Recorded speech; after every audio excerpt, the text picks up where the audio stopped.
Welcome back, ladies and gentlemen, to Deep Thoughts on this very cold Thursday morning. I'm starting this episode about 1:10 in the morning. Just thought, good morning, ladies and gentlemen. Good evening, good afternoon. Welcome back to Deep Thoughts. It's about 1:10 a.m. on a Thursday morning. I have been chewing up scripts all day long, and I'm in a collaborative writing project right now as the screenwriter with two producers that have hired me to put together a script. And it's interesting because I've never been in quite this exact configuration before, because when I've collaborated with scripts, I've collaborated with much lower level people with less knowledge in film in general. I'm working with two utterly brilliant human beings and who just really understand the human condition. So it's been beyond rewarding for myself to be involved in this situation. And even my writing mentor and I, we sort of just, let each other write, and then we would work on kind of what we would bring in after kind of dealing with the framework of sort of what we were putting together, because we never tried to co-write something at the same time. Either I'm critiquing his script and he's making changes, or other way around, right? So I thought I would do an episode, because these episodes, believe it or not, even if you guys are like, why are you doing these screenwriting things? So weird, it's off base. I'm getting a lot of feedback as a result of these episodes. As a matter of fact, my current gig is a result of someone searching for people teaching this stuff and then finding me and going, wow, I work with some other professionals. I like your style. Let's go together. And we're doing great. We picked a really tricky script and we're having a blast with it. Even what we're dealing with, where we're trying to crack things in the script, which is getting something to work perfectly. It's just been a blast. And so we're trying to put it all together. So here's what I'm going to talk about today, which is collaborating tips when you collaborate with other people on scripts. But this will also have a great methodology for you to think about when you're by yourself, how to construct a script. Because I've told you a lot of techniques that I have learned from other people about writing scripts in terms of breaking down your acts and all that kind of stuff. And we'll review a little bit of that in this lesson.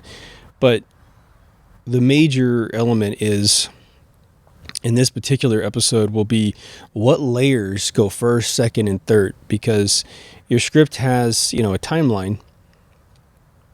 And for those of you who've never listened to my lessons in any screenwriting, I write in a 4-act format, each act being 30 minutes, totaling 120 minutes.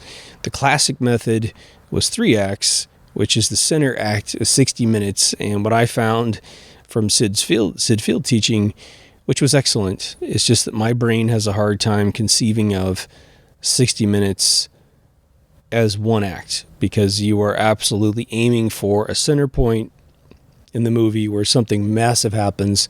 So why not just say that's the end of Act 2, and then Act 3 is the second half of the classic Act 2, and then your final act is Act 4. So just understand, when I talk about 1, 2, 3, 4, it's based on a 4-act system. Okay, you get it. Now, one thing I'm running into with this experience is, because the producers live about an hour away from me and some change, we're not able to be together every single day. And so as much as we might send an email, write a document, I even do voiceover just like this and send them, like get the document out and read it, or just listen to the recording. My effort is to try and make it as easy as possible, so they can just put headphones in and clean the house and just think about it, right? Or do whatever they have to do, drive in a car. But no matter what I do to try and communicate my concept, there's always some aspect of the vision in my brain that doesn't 100% get inside their brain. And that's where you have to develop some very intense skills There's other just human things that occur when someone else has a vision for a film and they're hiring you to make that vision a reality. They have to remember every single thing that they are trying to get done, and they'll get a damn good list together, but then when you start fleshing it out into reality, they start realizing there was a bunch more. And so it's this iterative process, and sometimes last minute thought process can create a whole bunch of work or break a bunch of stuff that you've already done. And you just have to love writing and love collaboration, and it all, even though it might be considered like bad news or whatever, it's not. It's just you get to do more writing. That's the fun part. So in the middle of all this, I'm a process guy, I'm an engineer. So for me, everything I do for my own life is very structured because I don't want to waste any time in my life, not a single minute. If I'm wasting a minute, I want to know I'm wasting that minute, and I want it to be my choice to simply relax in some paradigm of some sort, right? So what I have come up with in order to help myself communicate to other folks in the middle of this process is something that I like to share with you, because it's going to put a chronology on the process of what's the first thing I need to do, what's the second thing I need to do. Now, the problem with me, or the only problem or catch with this is that, one, if you're successful and you're right, then you don't need to listen to me. You don't. Perhaps listen to the other episodes to jog something in your memory. But if you're trying to get into the industry of doing this and you need to move quick, because if I was writing for television, it just depends. They have a ton of writers that write on top of each other constantly. And, that's how they can do an episode every week on a television show, because they have maybe like 8 writers and someone's doing 1 week and the next week and that thing. So you have about a 2-month lead time if you were to write one in lockstep with everybody else, right? And, I know that there are probably far better techniques out there from the super pro television writers, especially, that would put this video to shame. But for those of you getting started, this will give you a damn good framework to move quickly. And I'll give you an example. When you have an idea to write a movie, it's usually because you have something in your head. You might have a premise. Well, what if, an alien comes down from outer space and lands in a little kid's backyard, hides in the shed, and then the little kid discovers him and they have an adventure together. That's all you got. It's a premise. There's no story there, really. It's like the framework of a story maybe, but you don't really have what's going to happen next and next and next. Who gets involved? What are the other characters? But that's good enough. So you start working on it.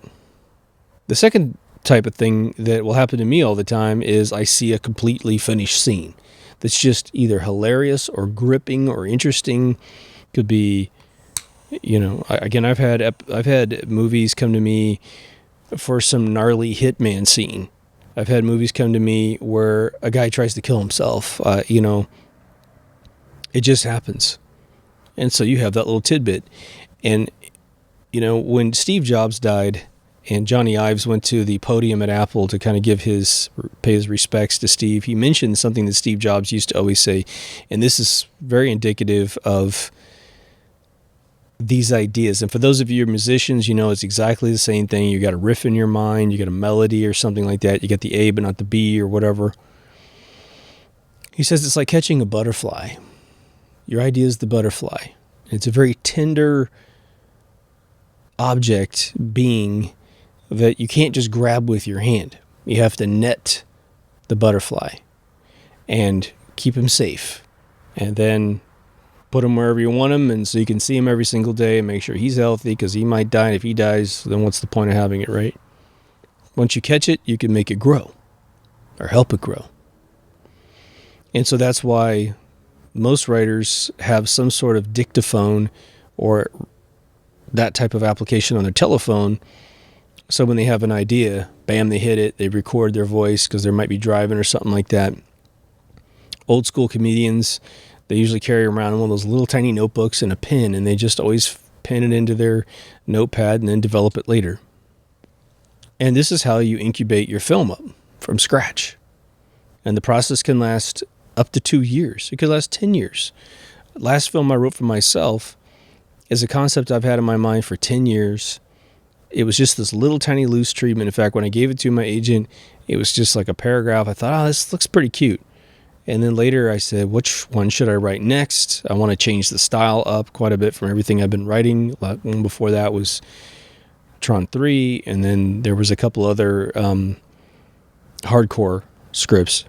And so I wanted something playful. I wanted a comedy. So I picked this, and kaboom, it turned into, in my opinion, the best thing I've ever written. And it's for boys and girls and men and women. And it's just, it'll break your heart, but it'll also make you cry in a good way for happy endings and that kind of stuff. But the problem is you're capturing things. It's not really a problem, but the challenge is that you have different layers of your script.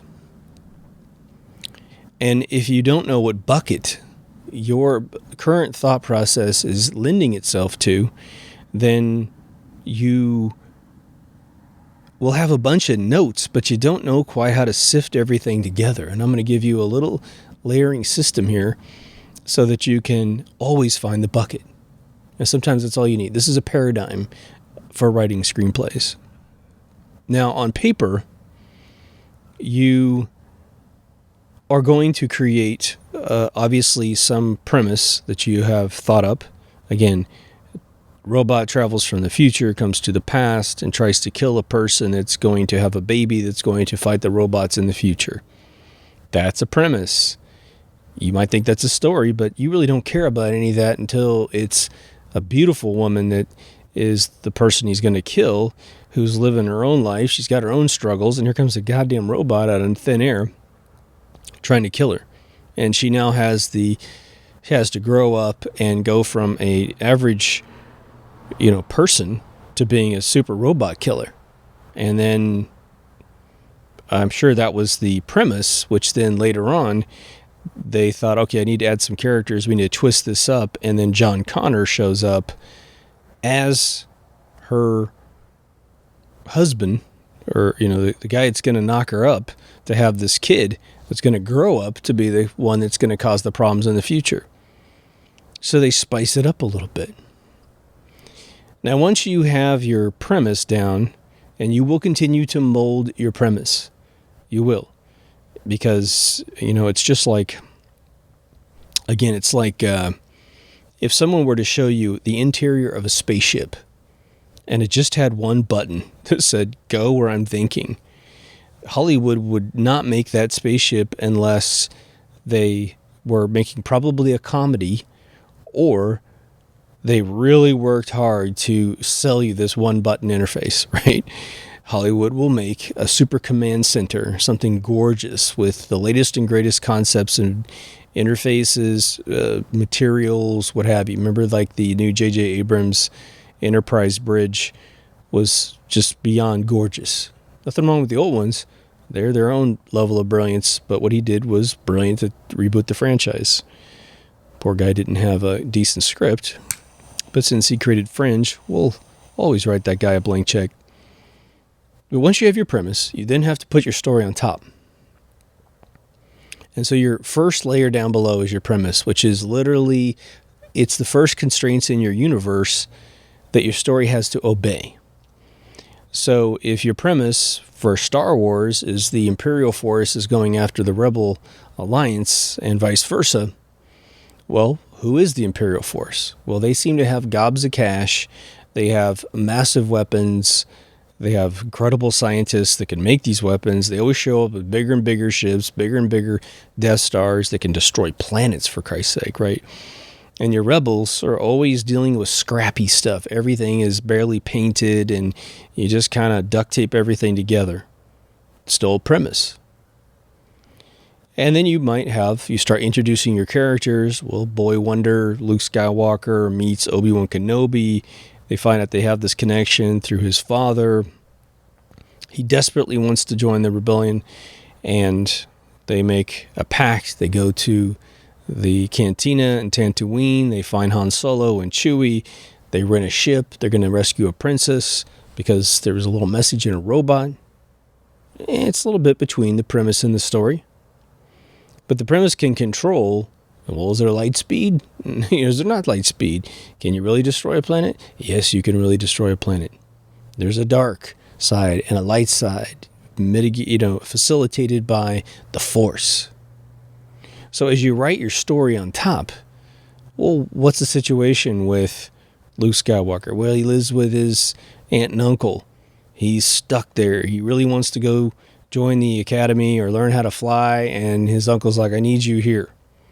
We're not sure if his uncle was trying to protect him from getting killed in war or if he actually needed the help. Seems like he's got plenty of robots to help him out. Droids. Obi-Wan Kenobi? Well, you've got to create a world where this guy can just up and leave. Yeah, so you assume he's retired. Well, you meet this smuggler with his hairy buddy, and he makes money going from point A to point B. That's what he does. Kid wants a ride. Yeah, they got a princess they're going to be saving. They figured she's got some dough, so we'll give him what we can give him now, promise him the world, and he takes the bait. But what's the hook? We don't want any imperial, entanglements. There's the key. He says, you're actually in some deep shit. And they're really not, but they're going to go get her from the Imperial Force, and so they know they're in trouble. And the movie progresses down the line. So your premise goes first, which is the limitations to your world and what must occur to facilitate the story. The part on top is your story, which is, why do you care?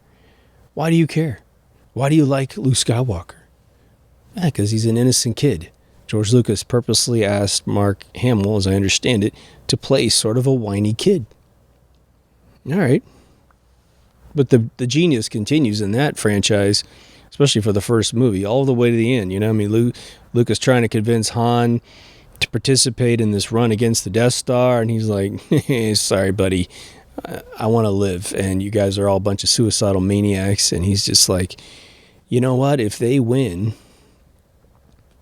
you won't have a world to live in. You won't be able to smuggle anything. And, quite frankly, when they made the Han Solo movie, he already knew that. So now you have this general story. Kid's going to team up with the old guy, grab a couple other folks, and go save the princess in the Death Star. And you might, eventually Obi-Wan Kenobi is going to go after Darth Vader because they're old buddies. We don't quite know how that connection works. Luke's told that dude killed his dad, so there's a bit of a personal sting there, but he's also very formidable, and the kid knows he's a kid. The princess is anything but a meek female. She's absolutely the Omega female. She can handle her own shit. They eventually escape, get to a safe place. But, oh my God, they got to go back and blow that place up because someone died to get the plans to it. Still, that's mostly premise, mostly your setup. You got to make everything count. What are people going to say that makes anybody feel anything, That's your story layer. Now, once you have those two pretty facilitated, your premise and then your story, which you may not be able to get your story completely figured out before this first general step of writing, which I am now calling the framework. Now, I learned through some making of interview with George Lucas, that he writes 12 scenes per act. If you go with the old 3-act format, it'd be 24 scenes in the act 2. But so what I do is just 4 sets of 12. Now your last act, your act 4, may or may not need 12 scenes. You can end it whenever it needs to end. Now some people do write really long movies, and if you're not a director who's already signed with someone, if you're not a writer already signed, and you're told to go 2 hours and 30 minutes or 3 hours or 3.5 hours, you should be writing 90 minutes to 120 minutes, which is 90 pages to 120 pages. Somewhere between those two counts. And your agent will love you, and anyone having to read your script will love that you can get the story finished quicker. They may commission another 30 minutes. They might say, well, this scene could really use a lot more work and a lot more dimensionality, so we're going to take that, give it 15 minutes instead of 2, and then you acquire more pages. But you're not typically the person that's going to do that, especially if you're just starting out. I think it's wise to know where you would commission more pages yourself. You're like, well, I blew through that really quickly. What I end up doing to save page time is I don't really spell out confrontation scenes. Like if two people are fighting, if I was writing John Wick, it depends. If I am really a stunt coordinator, savvy writer, I might try to write some of the knife moves, some of the gun moves, but the only moves that you need to articulate are moves that are important. And so you write those moves and you leave the stunt coordinators and the director to make all the other decisions about how long is this fight. I really doubt that John Carpenter, when he directed They Live, wrote 10 pages for the 10-minute fight in the alley. He just was directing, and he probably wrote in there, this fight has to last a long time, because the metaphor here is that people sometimes need their ass beaten to see the truth, because they will fight you. They don't want to see the truth, and that is what happens in that scene. But your framework is very non-emotional. How could it be emotional? If every line is a bullet that doesn't wrap on the page, generally speaking, might have a word or two goes around the corner, but you're not trying to quote dialogue, right? So your prose aren't in there yet. You're saying this thing happens, that thing happens, this thing happens. And what you're trying to do with your framework, if you've ever been an actor, it's really deciding all the blocking in your script, the action that locks into the next action to the next action, such that the thing feels natural. For instance, if you're writing some sort of, Mission Impossible type of script, and you have the actors in New York, but somehow they need to get to Egypt for something, you can't just have them talking at some coffee thing without mentioning Egypt, and all of a sudden, bing, they're in Egypt. It doesn't work like that. You got to have the dialogue says they make the decision to go to Egypt based on evidence from maybe a previous bullet. Then there's some sort of journey, even if it's quick, even if it's a flash and boom, they're landing in Cairo, whatever, you're going to have to tie it all together. So you have like your travel dialogue, your travel framework, how they go from one place to another, and why. Why are you changing locations? You need to have all that figured out. But the other big one is all of the metaphysics behind a character's decision to do one thing or another. One of the things you'll find that it's actually very fun, even though it can be a ball kicker, is trying to make sure the audience understands why two characters are hanging out with each other. What's the motivation for them to be together? Now, if you start them off and they're best friends, that's the reason. But if two folks are meeting each other and have never been together and they're going to trust each other, you got to figure that out. In Star Wars, you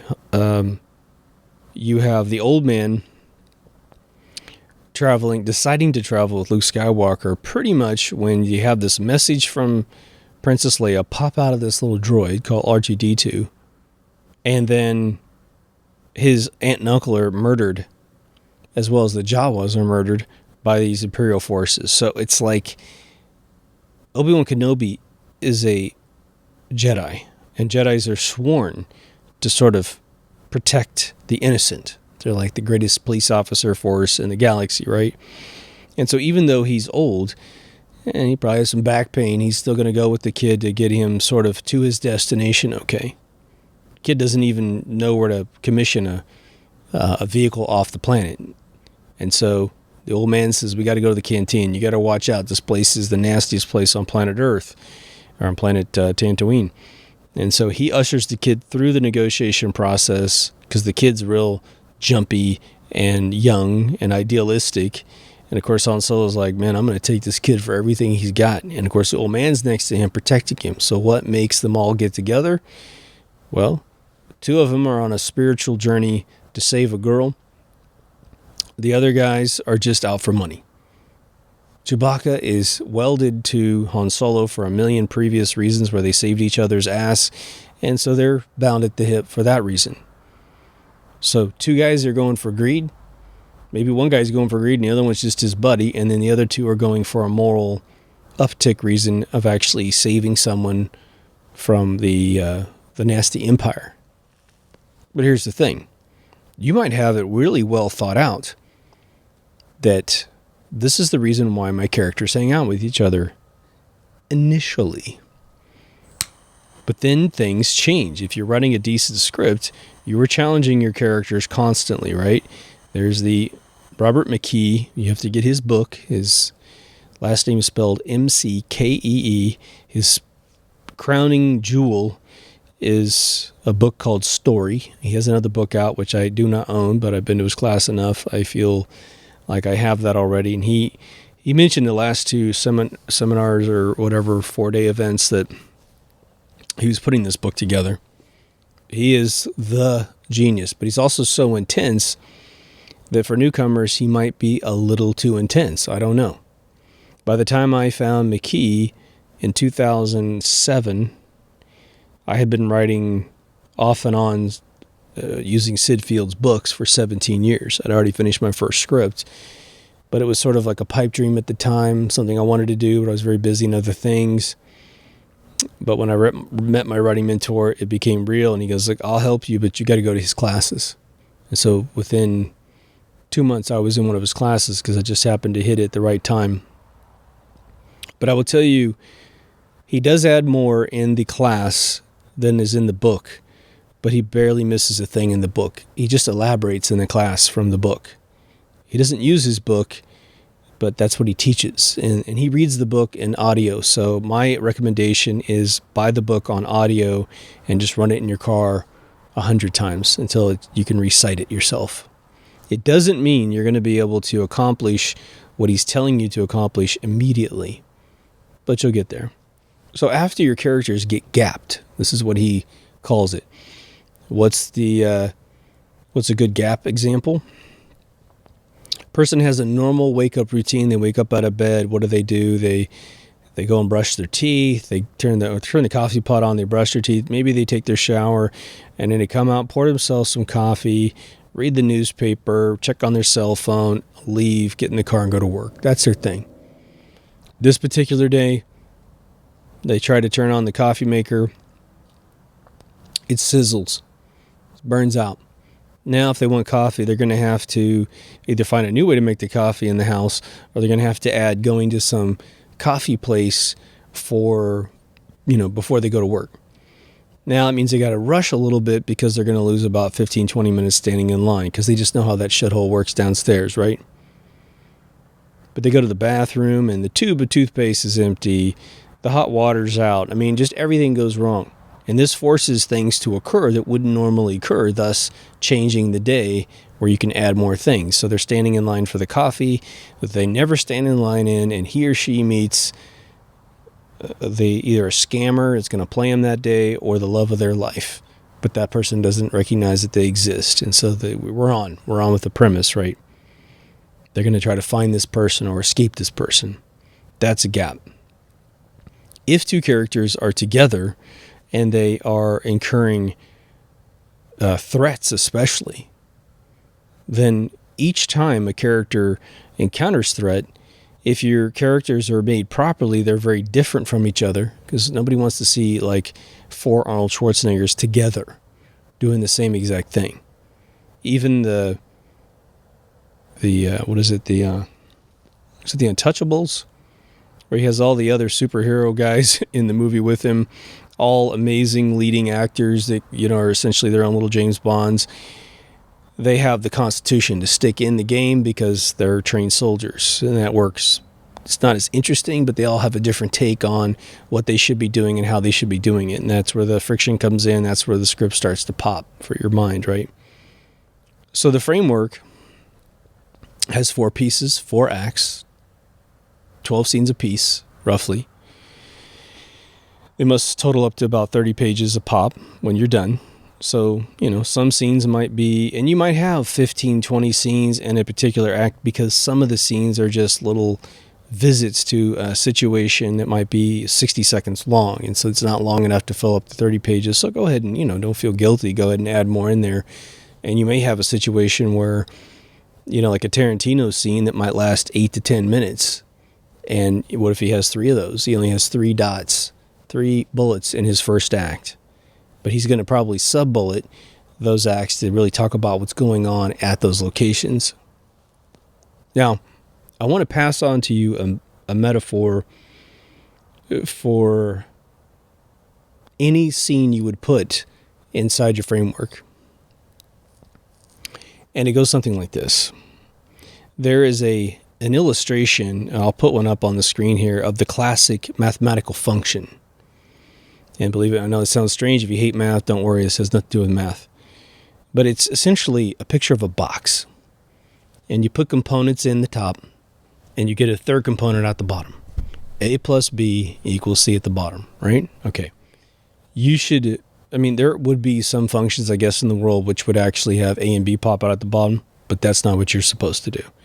You're supposed to have the classic mathematical function for every bullet in your framework script. You're going to have elements go in, characters and their action, and then something's going to pop out that's new at the bottom.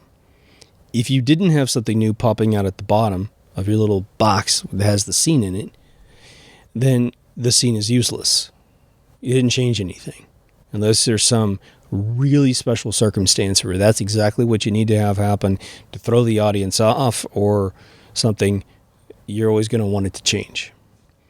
You will mull around this framework document, at least with 2 other people, for potentially quite a while before everyone's on the same page, before everybody agrees that the scenes that you have thought up in terms of why a couple characters or a character is at a particular location and why they would go to the next location. You have to work out all the logistics as to why this would occur, right? I'll give you an example. What if you had, there's the movie Attraction, this Russian English dubbed movie, which the audio dubbing is just an F+, but the movie is actually very beautiful and very touching. But there's a scene where a spaceship falls out of space because it was attacked by the Russians, and it destroys Moscow. I think it's Moscow. And a big piece of the engine fell out. Well, it's not a big piece, but it's about the size of about 3 foot by 2 foot thing. But inside is this special doodad that makes the ship run. And so the alien inside the ship has got to get out and find this thing somewhere in the rubble. And eventually it gets picked up by the military and taken into a top secret location, and it's being analyzed by scientists. And of course, everything's quarantined. Everyone's in hazmat suits and all this stuff. And obviously the alien has to get the thing out of the top secret facility. So let's just say that's in your script, and then you want to say this is when the alien gets it. You have to figure out, how's that alien going to get into that really top secret location if he's not like a superhero that can just, put his eyes and laser through. In this particular movie, he's very mortal, the guy that pops out. It's very much like The Day the Earth Stood Still up to a point, where the guy that comes out of the ship is very human-like and very fragile. And so the writers had to figure out a technique and a time and a place that was right to get him in and get this piece. But they also were brilliant enough to understand that the audience really needs to meet this guy first. They need to figure out who he is. Because, he's there and he's a charming, good-looking guy, and he's got this girl that kind of falls in love with him slowly over time because he's so considerate and innocent. He's vulnerable, and she's a woman, and she's got the maternal instinct to take care of him. And so, but she's also kind of like, doesn't want to get too close to him at first, and all the natural things that occur. And it's those metaphysical reasons why they would behave the way they would behave that you have to decide. And it gets to be this very delicate process. It's very similar to maybe a jeweler trying to find the right angle to cut a diamond to make the perfect baguette or emerald cut diamond. Now, that's a basic framework that you might be writing. It will feel, even the most basic story will feel like a puzzle.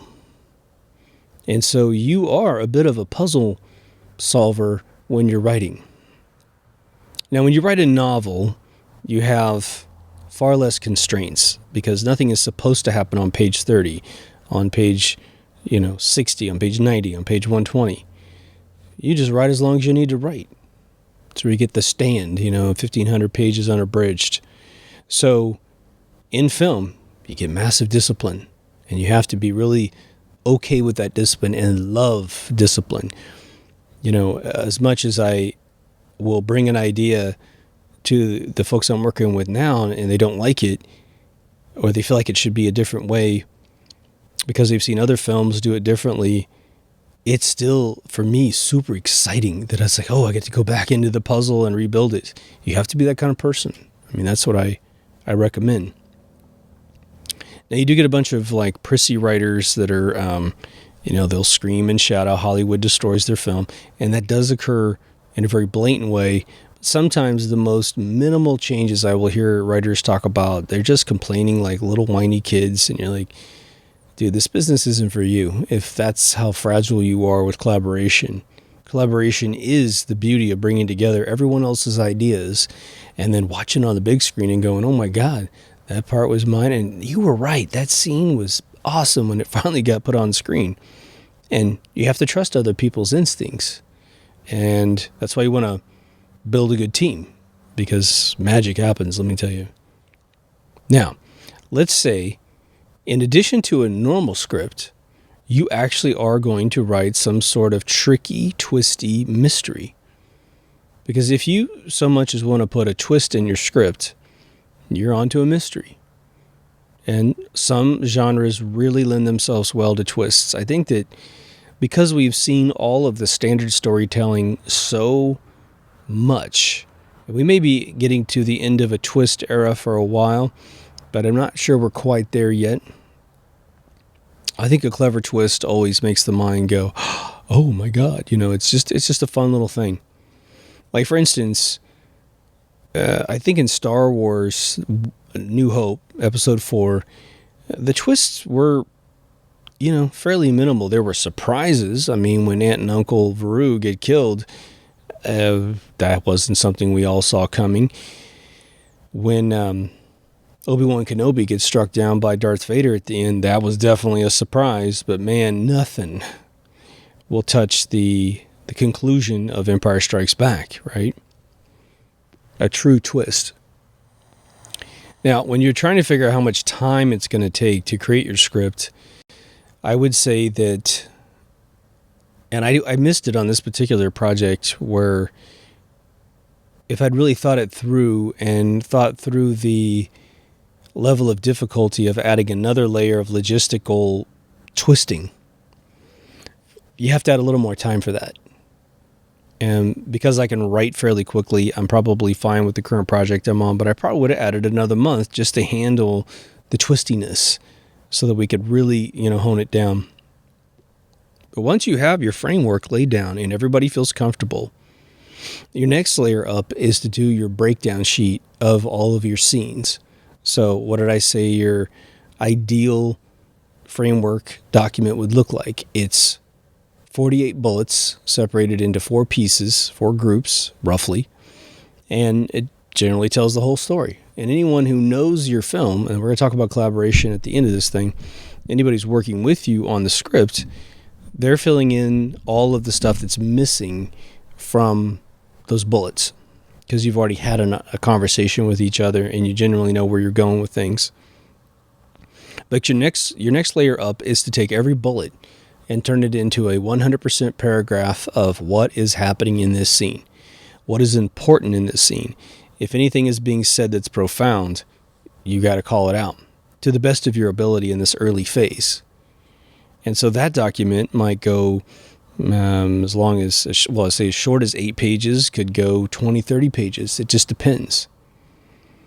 But here's the beautiful thing. By layering things up, by the time you get to your screenwriting software and start knocking out scenes, you have everything figured out. It's just the beauty of bringing it to life in the third stage. So the second stage up I'm kind of considering the premise and the story something we're holding in our head. Framework is the first write it down phase where you sift through all of your notes. Next one up is what I call the scene breakdown, where we're having everything explained possibly. And usually you want to describe all the physical blocking in a particular scene, such as if it's important where someone is standing in a room and then they migrate across the room. And as they're migrating across the room, is it a slow walk? Is it a fast walk? What are they saying that is really setting the tone? How are they speaking? You don't need to write dialogue in this, but you may want to drop a few lines that you're thinking about because you want to set the tone of how this person talks. What if someone has a southern drawl? Someone has some inner city accent. Someone is real formal, I don't know, like a Harvard grad or something, Ivy Leaguer. They're going to speak different. So if it's important, you may drop it in there.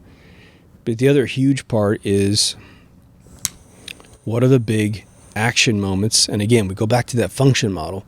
What's going in at the beginning and what's coming out at the end? Something must change and turn to make the scene have any value.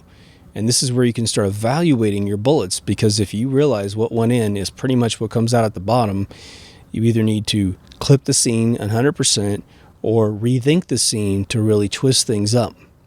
And then that becomes the input for the next time those characters have another scene. So you could be jumping around. What if you had 10 characters like a Marvel movie and you're jumping to update Ant-Man, update, Thor? Each one of those guys have something going in, different thing coming out. If you go back and visit Thor, what came out of his last scenes was going into the next scene, and you got to turn it again. You will find, let's say you're not a writer, but you're willing to listen to me talk. Here's what you'll find. You will find that because you have lived life, you have all this empirical data, all of this cause and effect stuff in your head that has been your life or been your observation of other people's lives, or all the shows you've seen on TV and all the movies you've ever watched. You have millions of these situations, and now you get to play with them all.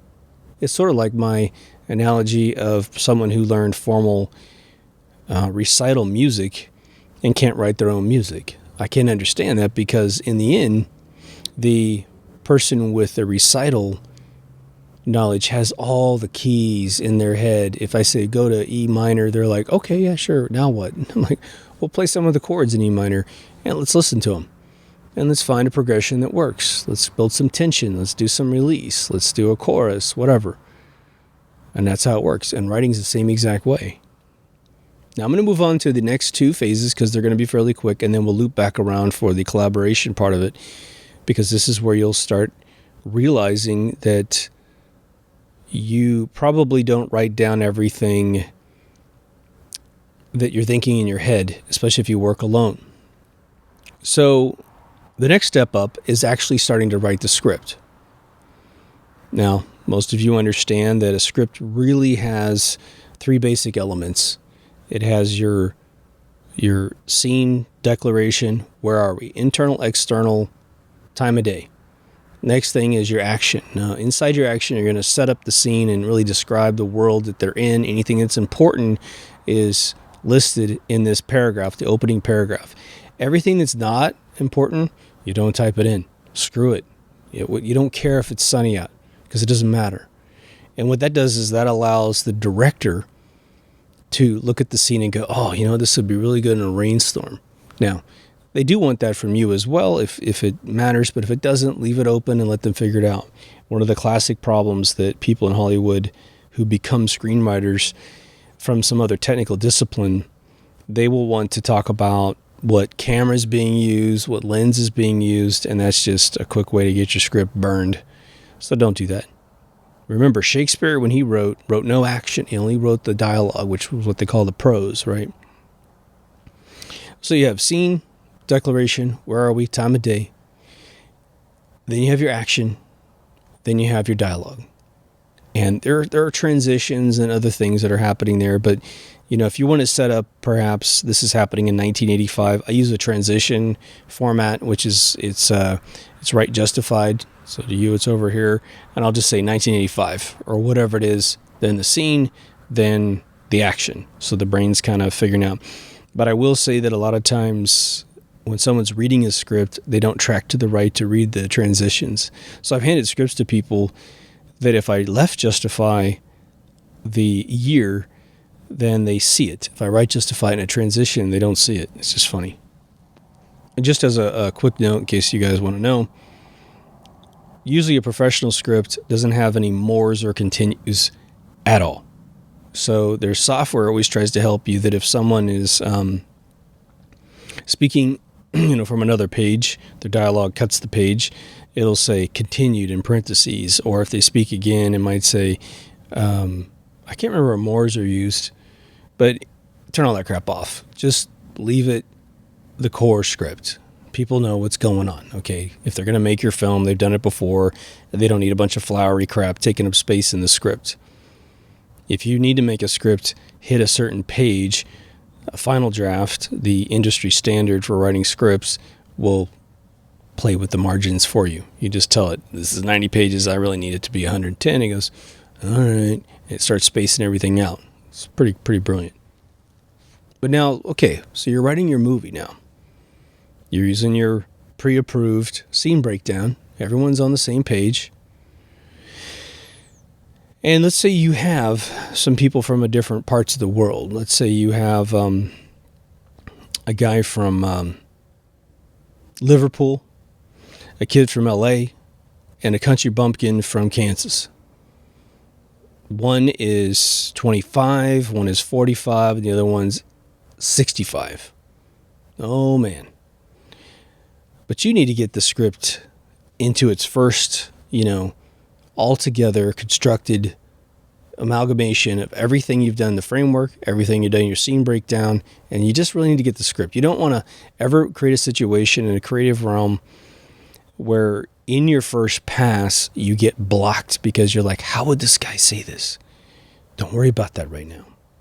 Write it however you would personally say it yourself if you don't automatically know how someone might say this in another dialect, language, or from a different country in general. Just get it down. Start to finish. You'll find that that's an ass kicker all by itself, right? Now, initially, your action's going to be too flowery. You have overwritten your script a little bit. Your word choices may be poor. You might pick up some fancy words. No fancy words in scripts, people. None. The only fancy words that ever should be accepted in a script would be dialogue from someone who is trying to speak fancy. That's it. And it's going to be one of those situations where you're like, you're writing Morbius from Forbidden Planet, who was a PhD linguist so he already knows how to speak English beautifully, and he used a machine that increased his IQ 300%. And so that guy's dialogue is going to be hefty, and it should read hefty. Shouldn't read so bad or so complicated that you can't be spoken by the actor, it can't be understood by someone in the room unless you're really trying to create that effect, right? Data from Star Trek Next Generation had a lot of interesting dialogue because he was seeing the world from an android's perspective, So, what's the fourth step? The fourth step is your refinement phase.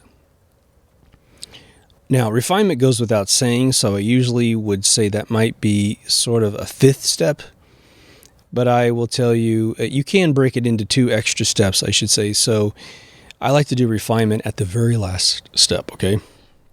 But there will be a phase that even you will do. Now, there's people in Hollywood who are writers that write dialogue. That's all they do. I saw a woman get an Oscar for the dialogue refinements on Mad Max, the remake. A very beautiful film that had a horrible story. So I don't know what anyone's getting an Oscar for in that film, but whatever. Hats off to anybody who can pull it off for whatever reason. Maybe I just missed the super impactful story that didn't happen. But you would then go back to the dialogue, especially, and get the dialects correct. Get the overall inflection correct. And remember, one of the things I learned as a kid was that, when you're a child, you have a hard time listening to people talk because you're thinking about what you want to say. You're very narcissistic just in general. So that's the way you'll write your dialogue initially. But when someone told me once, you need to listen to people talk. And the reason why you want to listen to them talk is that they believe what they're saying in most cases. It's important to them. Every word they're choosing is important to them. So listen, because they're trying to give you a gift of what's inside their mind. And so you have to then crawl into these characters, and it happens naturally if you're a writer, which any one of you can become a writer just by choosing to do so. But you'll develop a character, and you'll have all these ideas for your character, and your character is fighting you and saying, no, I wouldn't talk like that. I talk like this.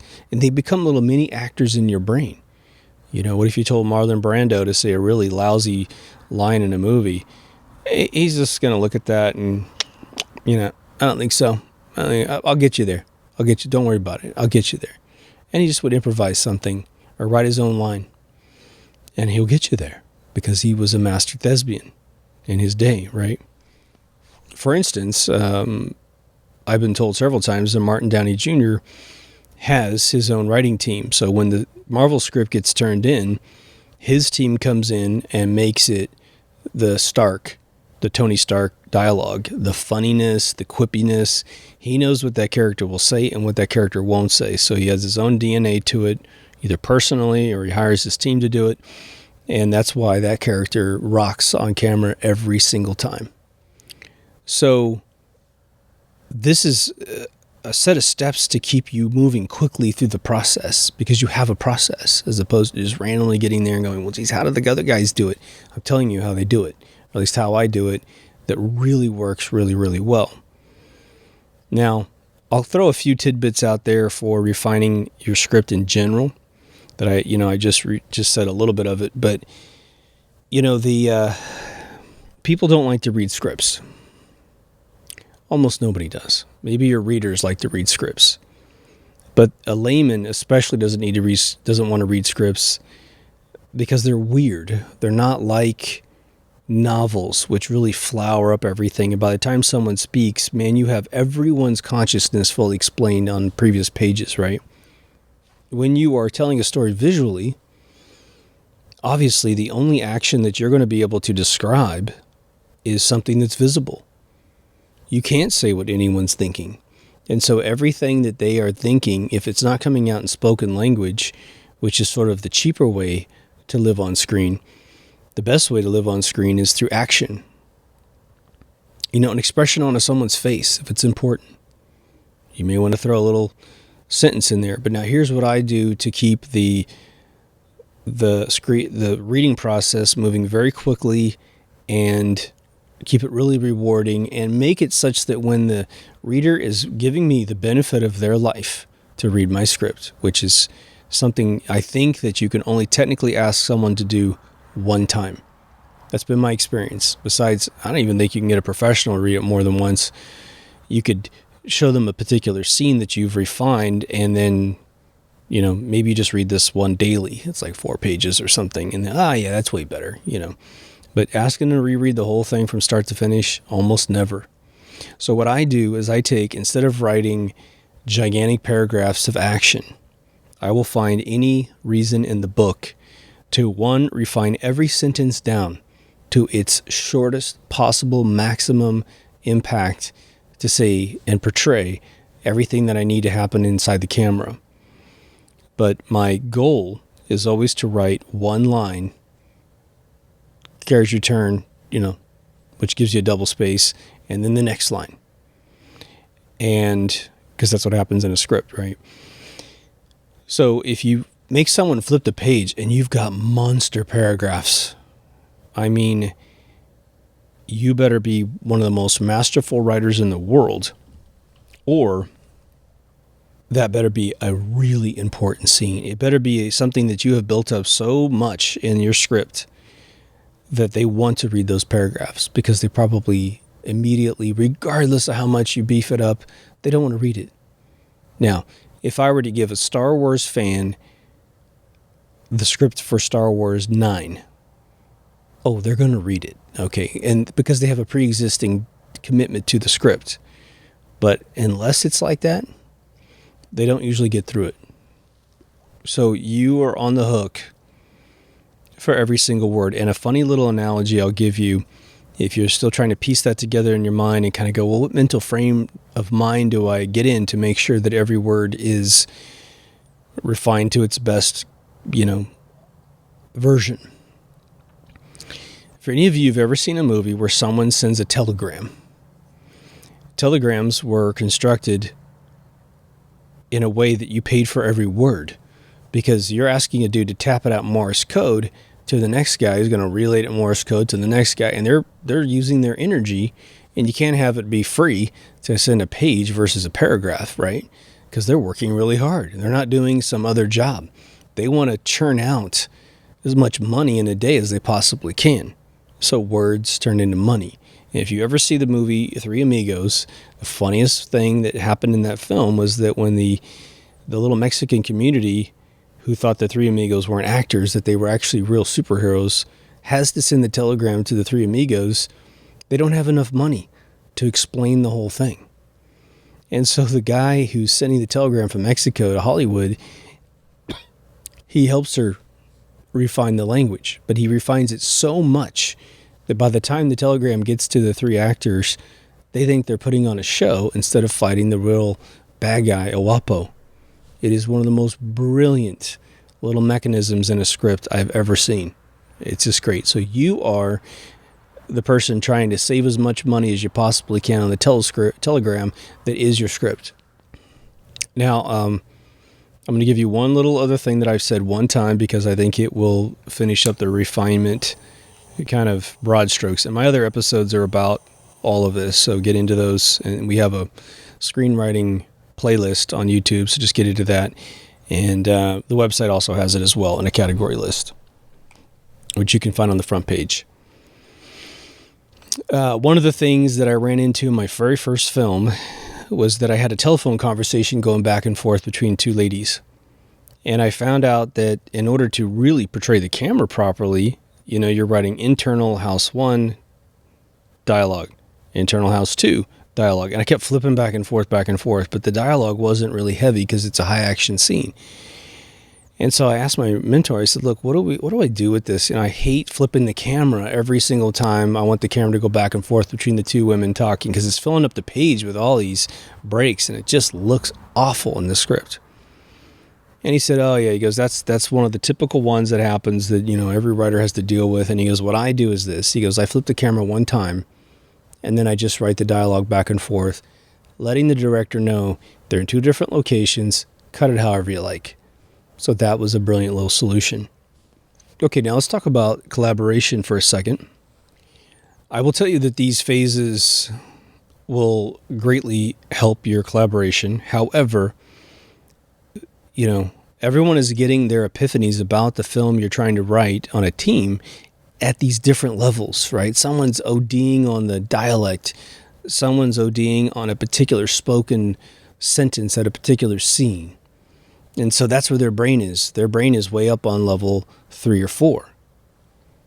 But you're down there at the framework going, guys, help me get the movie put together first before you run off. And believe me, I made a note about these other things being important. I'm with you on that. So before you collaborate with anyone on a film, one, if you don't have a process, collaboration is going to be a nightmare. You're probably going to be kind of written off as a rookie. And you won't have any method of gathering up the cats and herding them, right? You'll be crushing the butterflies, as it were. So, you want to sit down with anyone you're working with and explain in as much detail as they need to know these steps, this layering cake process, framework, scene breakdown, initial script, refinement of dialogue, dialect, and of course, everything else just goes without saying, refinement in general. You will be refining everything probably every 2 days once you get the thing finished and you get your first giant pass at the rewrite, which would be, now there's two types of rewrites. There is sort of tuning, which is considered a new version of the script. And if you do a full rewrite, what that typically means is someone doesn't like a scene progression at all, a sequence of scenes. They don't like it, and it's like, this doesn't work for me. Which you should have figured out in your framework, if you did that step right, and you should have figured it out in your scene breakdown. The most, I would say, inertia that a writer runs into is if they're being told to do a massive rewrite after the script has been created. So here's my recommendation for that kind of massive modification. You want to go back to your steps. Start off back at the framework. Write your bullets to re-engineer the scene. Maybe those bullets are actually fine, but your scene breakdown needs to be redone because they want a different technique of something. Then go back into your screenwriting software, and then you can use your guide to write that in your screen software, and it won't hurt so much, right? It won't be like, oh God, all this is like a bunch of, teacups and saucers balanced on each other, and if I touch one, it all falls and breaks down. That's the feeling you might get. But the toughest thing in collaboration, and they'll say everybody understands the process and everyone's actually capable of disciplining themselves into those containers, right? And, it might just be, hey, here's a note about the dialogue thing I want you to remember. Poof. And then you put it on that layer 3. And, I really would like this. When I used to live in England, guys from Liverpool would always say this. I really want that to be said. That goes on stage 4. So you're gathering everything. They feel confident that you have listened to them and you got that in the script. But what you'll find, if you're anything like me, is that because you're visual, meaning very right brain, there is a bit of toughness being very analytical and left brain in your words to other people. And so you will have a very amazing, fleshed out scene that the room is perfect, the lighting is perfect, everybody's clothing is perfect, the dialogue is just beautiful, tension and release, positive, negative, charge changing. Go see Robert McKee's book or my previous lessons to understand what that means if you don't. But if you don't write it down, they have no clue that you're having this amazing epiphany and this beautiful vision. So you have to survey what you have written to communicate it to another human being. And the thing that you will find out is that everyone has an internal tolerance level and they have a tempo that they ingest the world by. Some people really lay back, very analytical, and they're meant for this job and they read a lot. And so you give them a script, you give them 2 pages, 8 pages, doesn't matter. They just sit down and boom, they ingest that thing and they see it in their mind. They have a few different ideas that you don't have because they're a different human being than you, but they generally get it. Other folks are living really fast lives. They're busy for other reasons. They can't get through a page. And then you show up and you're trying to talk about it and they've only read a page, but there's like 8 pages. And you're going, oh my God, you've had this for a week. What's the deal? Something stopped them. And so you have to figure out the best way to communicate with person A and then the best way to communicate with person B. If there are strengths and weaknesses in different individuals, you might send one person a certain format and another person another format. You may even realize this person doesn't read. And so you have to meet them in person. And then you have to have a script for yourself to pitch them, almost like you're in an elevator. You got your movie idea, you meet a big producer, hey, Steven Spielberg, got this thing, let's sequel something, blah, blah, blah, or whatever. It goes without saying that guy's not going to have a lot of time to listen to you, and he just won't, because he's living his life, right? So the early phases of developing a script are a lot different than a pre-approved script going to a director. I would wager that you can pick any popular director you know, from J.J. Abrams to George Lucas. They don't get partial scripts unless they are collaborating with each other or collaborating with a particular writer, and they're under the understanding you're going to get this early version of the script and it's going to be missing things, but I wanted you to see it early, They are going to most likely, depending on their contribution, if they're not writing it themselves, they're getting a finished product. It's already been through 20 readers. It's already been refined. It's at draft 25, which is probably a bunch of minor changes with a few rewrites. So when you're in an early development phase, you're not working with that level of quality. Plus, you're not working with final decisions in a lot of cases. You're still drumming up ideas about how to accomplish something, and if something can be accomplished 100 different ways, well, how many are you going to write down? And then how many are they going to think up? And then you have to resolve it. And then what if you hate all of your ideas? But you really, you're going to make this film. You're going to get it done. You're going to crack it. And the beautiful thing is, the more you pace around your house and talking to your dictaphone and think things through, you will find solutions. I mean, it is the wildest thing, and it changes your perception of your entire life, because every other place in your life that you thought you couldn't do something, once you do it in script writing, you're like, well, okay, we got to get this done. How are we going to get this done? It's like the old Apollo 13 story, how are we going to get these guys back safe? Oh, they didn't go in space anyway. But anyway, they get together and put the paperclip and the rubber band together, and they get it done. And that's what you're going to do as a writer. Now, the other thing that happens in collaboration is you may sit down and have your framework pretty well approved by the people you're working with. And then as you break it down, things become evident that weren't evident in your little bullets, in your framework. And so now everyone's looking at it going, I thought that was going to work, but now I think about that. He wouldn't do that if this guy was this way or that way. And then some part of the script, if not all of the scripts, goes back to ground zero. And that just happens. And again, you have to be a person who loves it, as much as I'm sure Formula One racers hate having their cars, just power down in the middle of a race, like, oh my God, I lost power, I don't have anything, and they pull over to the side of the road and they're out of the race. The driver has one perspective of that process, which is, damn it, I didn't finish the race. I'm not going to have any position, my circuit score is going to go down, and any hopes I have for taking the division championship or whatever is gone, But the mechanic who gets the car back with a problem, if they're like, I work in Formula One, I love doing this job, they can't wait to pull the bodywork off, pull the engine apart, and find out what the hell went wrong. Because they know one thing. The more that they solve these problems of a particular kind, the less they're ever going to occur. Ever. And so the next race, that thing will never happen again, as long as that person and the team can remember last time we lost power because this little thing was this way? Let's make sure that didn't happen. Add it to the checklist of stuff that we make sure doesn't happen. Well, that'll happen in scripts as well. It'll happen between the people. And so what's nice about it is, especially if you're privileged to work with a team for a long time, like Stanley Kubrick, I think, by the mid-'60s, he had just, hired people, tested them out, vetted them. Some worked out, some didn't. But all the ones that worked out, by at least the early 70s, as I understand it, he worked with the same group his whole life. And, maybe if someone passed away, they weren't on the team.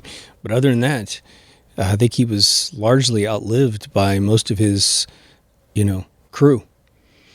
And so that's how you can work it as well, to make sure you're within this paradigm. You might work on a show, and it's very conducive to creativity, and then change shows, and you're being hazed, You never know. But you have to love the process. So the reason why I'm making these episodes virtually in every situation, I know there are books out there that do a much better job at having a lot more real estate to talk about this kind of stuff, and they'll have more experience than myself. But what's interesting is, if you came to my house and you saw the books I have on screenwriting, it's probably a good 4 feet of books on a bookshelf, from cinematography to writing. Probably about a third of them are just writing. And so I have ingested a bunch of different perspectives.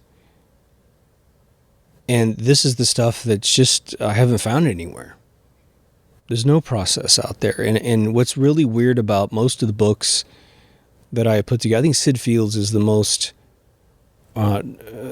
revealing, perhaps you might say, full disclosure kind of guy he basically said everything that I think that guy understands about scripts, and so he is probably the biggest thing. But he's a little antiquated today, whereas McKee is the super hardcore version of it. Now, I would say this: if you want to, this is going to be a weird analogy. If you don't have any of this background, this may not hit you as hard as it would. But if any of you guys have dealt with cars in your lifetime, and you're 40 or so, right? For those of you who are younger, just imagine this. My training in cars was in the Midwest, from station wagons to pickup trucks to hot rod cars, participating at full-on levels of people giving me tasks to put things together, but most of the time just watching masters, rebuild engines. And then when I came to California, my first job was working for Jim Hall Jr. Racing. And even though they're little 2-cycle engines, I got to see other bigger engines, and I got to hear all this theory of, pipes instead of mufflers, and, compression of the engine and how you would pull out the exhaust quicker. But the other thing is like the gearboxes being rebuilt for particular tracks, big long run, straightaways, you gearbox one way, lots of tight turns, you gearbox a different way. And so it went up to the next level. And so I would say Sid Fields is a great sort of core mechanic. He will teach you what different parts do, the carburetor versus the pistons versus the valves and all that kind of stuff. He teaches you all the basics, and you have to know that to do what you need to do. Robert McKee is your Formula One. We assume you know all this. Now let me take you to the next level. Robert is also brilliant at opening up the human mind to you. One of the best courses he teaches is his genre course, which when I took it was 4 days, and it covered love stories, action thrillers, comedies, and one other one that I can't think of at the moment. But the guy broke down love for us. He broke down comedy. He's the one that taught me. Here I was. By the time I took the class on genre, I had managed comedians for 7 years in Los Angeles, just as a side thing for my buddies that were comedians. And, I had written really funny little comedy pieces in high school all the way up into screenwriting. I've always been a kind of a little prankster there. But I didn't know what made me laugh. And McKee said, look, what makes you laugh is two completely ridiculous, or I shouldn't say ridiculous, but two concepts that don't belong together being slammed together in your brain. And that makes you go, oh, and you laugh because you have no other emotion to give to the weird contradiction in your mind. Next time you hear a comedian do their stand-up, watch them. They're setting it up with A and they're slamming it with B, and you laugh. And the A and the B don't naturally go together. And that's what's so damn funny. That's why the Seinfeld thing I think he even made fun of, which was comedians that go up, what's up with that? Two things to go to, what's up with that? And they're trying to emphasize the difference in a really silly way, in a repetitive way. So I think that's all I have about that. So let's just review real quick. You have obviously your premise, which is going to fuel your story. That's what you just have to have on paper before you can do anything else. That's where you have a story to tell. The more clever your premise, the story ends up writing itself. If you build your characters properly, by the way, the story really just has so many options, it's ridiculous. If you build your characters wrong and make a bunch of decisions about them ahead of time, you can get yourself locked where you can't move anymore. So don't try to make too many decisions about upper level concepts until, you have a chance to live in like a free society of your mind. Because in the end, your film is only going to get made if people are going to watch it. And so if you pick genres that are old and tired for the time that you're in, the studios are going to go, look, we don't need another one of those. There's 50 years of that. Don't need that anymore. You need to juice it up somehow. And so, the other one is, I'll give you two examples. If you were to write something for children that's really aimed at kids, like a Barney type episode that's turned into a movie, automatically the studios are going to go, okay, we're only demographic anyone's ever going to bring to this movie, which with Alice in Wonderland, for instance, with Tim Burton directing, the dude made over $2 billion. I mean, that movie made a tremendous amount of money and nobody knows it. It's really funny because little girls wanted to use the movie as a birthday, part of their birthday, take all the kids down to the theater, see it. So it made a ton of money, and it sold well at the home office too, right? But it starts to potentially constrict your audience that could go see it. Let's say you create something that's really dark right now. Like everybody's really trying to create dark. There's a lot of narco episodes on Netflix and specials. But let's think about it. We've lived in a war on terror now for 18 years. We've had school shootings for 15 years. We've had beheadings, people being burned in cages, and all this dark shit. Why do people go to movies? They go to movies to escape. Snow White and the Seven Dwarfs, released in 1936, blew up and gave Walt Disney enough money to start his empire where he didn't have to beg for money anymore until he had to make his amusement park. But it gave him so much money he could do what he needed to do. But why did it blow up? Well, what was going on in 1936? A depression. A horrible, gold-seizing depression. They were 2 years into the massive depression. People are in soup lines. So yeah, how did this movie make a tremendous amount of money when the United States of America was at 36% unemployment? Because even if you had a dime, you go see that movie because you need to forget this nightmare that you live in. So try not to create more nightmares in the genre that you're living in, right? So escape is always a great thing. And it could even be as intense as, or as simple as, I should say, you were creating a sci-fi movie. You think, oh my God, I'm creating a sci-fi movie. It's going to totally provide escapism during an era of terror and war. But your movie's about terror and war. And the deaths are really graphic and ugh. Maybe you create a much simpler movie that's got a big, beautiful, fun uptick, and the tension is only in the actors, overcoming obstacles and disagreeing with each other, but it's not CG monster chewing a guy in half, right? If you can make it funny, then maybe you got a game going there. So just be aware of what's going on. Watch my other episodes if you really want to be serious, and this is your very first episode you've ever seen, or the second episode. Anyhow, I think that's all I got on that one. Please know that Deep Thoughts Radio is a variety show. If you want to think about Deep Thoughts, I don't give this analogy very often, but it's sort of its own little coast-to-coast AM. We just have a different discipline for what constitutes an episode. If you do have suggestions for episodes, please throw them in the comments section on YouTube, because I could definitely use some for season 5 here. I've got quite a few in the queue now. I think I've got like 5 more in the queue. So I got you covered for a while. But, if I'm down for a while because I don't have to record any new episodes and you give me one that needs a little bit of research, you could hit the sweet spot where I can go in and look at something. But if you haven't been to deepthoughtsradio.com, please go. That's where everything is. And I must say, a little bumper here in the middle of the bumper, of the close, is that YouTube is definitely up to some pretty sketchy stuff.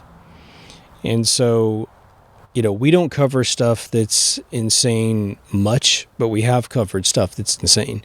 So we might have episodes completely shut off, meaning, unlisted.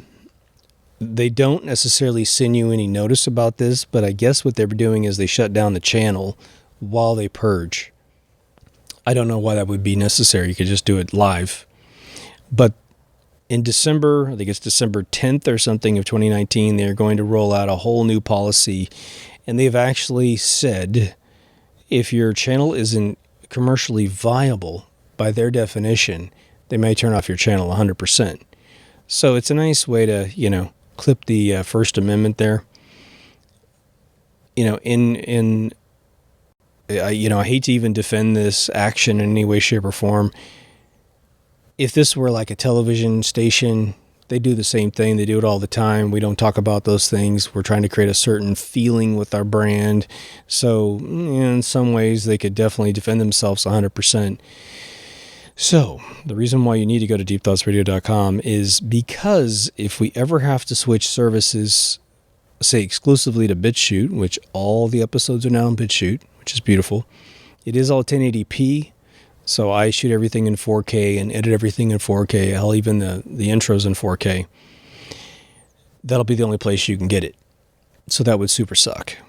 So let's do me a favor, because I don't usually ask for this sort of thing. Put the channel everywhere. Put it everywhere. Let's try to bump the stats up on this channel in a huge way, such that when they come around and look at the commercial viability, maybe it's a factor. I don't know. There's the guys that cover Q and the guys that cover deep conspiracies. They're probably screwed, honestly. They don't have necessarily kind of an open educational thing like we have, where we can talk about anything that we want. So if they strike us out of a certain flavor of content, we're going to have most of our videos up there. Probably out of 450, I would be shocked if we have 50 that cross the line. But even if we did, we still have 400 to play with, and you could always get those on BitChute and from the website. Because if the website starts having holes in it because of censorship, I'll just swap it out for the 1080p version at BitChute, and we'll be on our merry way. But that brings me to the website.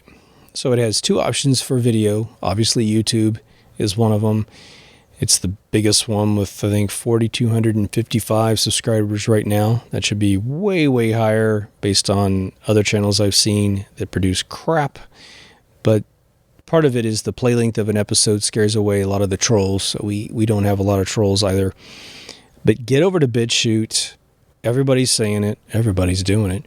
And get yourself an account. The channel over there is Deep Thoughts Radio, and so it's real easy to find. But get over there and make an account, even if you don't want to watch anything else BitChute creates. One, you'll always have me in your back pocket if you do that. But two, it gives the platform support, which will entice investors to help them out. It's so important. Their user count needs to blow up. So I figured out they're uploading issues. Some folks are still dealing with it. Essentially, you need to... What happens is this on BitChute. If you ever want to use BitChute, if you load your channel page and then go to bed, get up the next day and don't reload the page, but you start an upload, it has lost the link to your account when you hit the upload button. The upload button is an expiring button, but they don't tell you that the link to the server that's going to take your video no longer knows who you are. So if you don't refresh your BitChute page, then hit the upload button, your upload will just go off into the ether and will never process and never go public. So that's the reason why it's having an issue. But we have plenty of podcast links on the website. Just go there with the device you want to listen to your podcast, hit the link, it'll automatically link to your software, you'll be good to go. We have 3 social media outlets right now. I'm not sure minds.com is going to make it, but I went ahead and put it up there anyway. So obviously you have the Lock Facebook group, some of the greatest folks out there. Next one's Twitter. I just put the feed up there in case you want to tweet things around. It's starting to pick up a little bit of traffic over there, so I'm actually pretty surprised and encouraged. Minds is just like Facebook. You have to have an account to see anything, but it's up there as Deep Thoughts Radio. It is actually much more beautiful than Facebook. So I hope Minds succeeds, but we'd have to convince all of our friends to go over there and just stop using Facebook. But the nice thing is it respects the First Amendment just like BitChute does, so it's a beautiful thing. Now, I do have revenue generating on YouTube and revenue options through Patreon, which is where you sign up for a monthly little donation. I know that sounds crazy and it's gooey, and I don't want to put my credit card out there. Totally respect that if you don't do that. We do have 10 folks that donate at this point $35 a month. So to every single one of you, you're in the credits. The way my policy is, if you ever donate 1 month, you're going to go in the credits for the rest of your life. So enjoy that. Let's make that go like 10 minutes at the end of the film. That'd be great. But I also have PayPal. We've had a couple people donate to PayPal, so I don't know who you are. But again, I'm always going to thank you for that. And we have 2 products that I promote. One's the Brave browser. Supposedly there's some affiliate program with that. I made no money off that. I don't even know how that really links to me at all. But you need to get the Brave browser because it shuts off all the tracking. So the deep state gets their eye poked out, which is nice. If you switch the search engine from Google to DuckDuckGo, one, you're going to get a much better search engine to find everything that's being blocked. It's a little slower sometimes because it's not, financed by the deep state. So, but it's worth it. It's worth it to have no one tracking you. DuckDuckGo has no metrics behind the scenes, so they don't care. They'll cache things that are very popular and not cache your custom weird search. So that's why the more bizarre your search is, the longer it'll take. Okay. The other one is Backblaze backup software. I'm just telling everybody, I'm telling all my friends, like, I don't want to hear anybody come in the room losing stuff on their hard drives when you could pay $7 a month. You have infinite storage on 2 different computers. I mean, you could have a petabyte of storage at your house on 1 computer or 2 computers, and it will back up everything. And you can mark things not to be backed up. You're like, hey, don't back up my personal, the stuff here and there. I don't want my pictures up there, whatever. You should, because if your house burns down, you're totally screwed. And just as a shout out to our, we have 2 moderators, Kaz and Dave. They're amazing people. Kaz was in Texas, and his house got destroyed by a tornado. You could ask Kaz what it's like to have your possessions potentially obliterated. So it is not a fun experience, and because we do not print our photos out anymore, but even if you did, you would lose your photo albums in a fire. You lose the photo albums, if you don't. My dad does this brilliant thing. He makes the books. I think he uses Kodak, but I think they're a little expensive, so he switched to somebody else. But anyway, he prints out these beautiful books from whatever event we have together, and he mails them to everybody. So if his house were to completely burn to the ground, everyone's got the photos in hardback. It's actually something, I don't know why we don't do it more. I need to do it too. I think we're scared of the cost, but it's really not more expensive than developing film back in the day. So keep that in your back pocket. Now, if you're looking for season 1 on this channel, you're not going to find it. It's a link on the website. Just go there, click it. You're good to go. And with that, until the next episode, take care of yourself and someone else, and I'll see you in the next Deep Thoughts. Over now.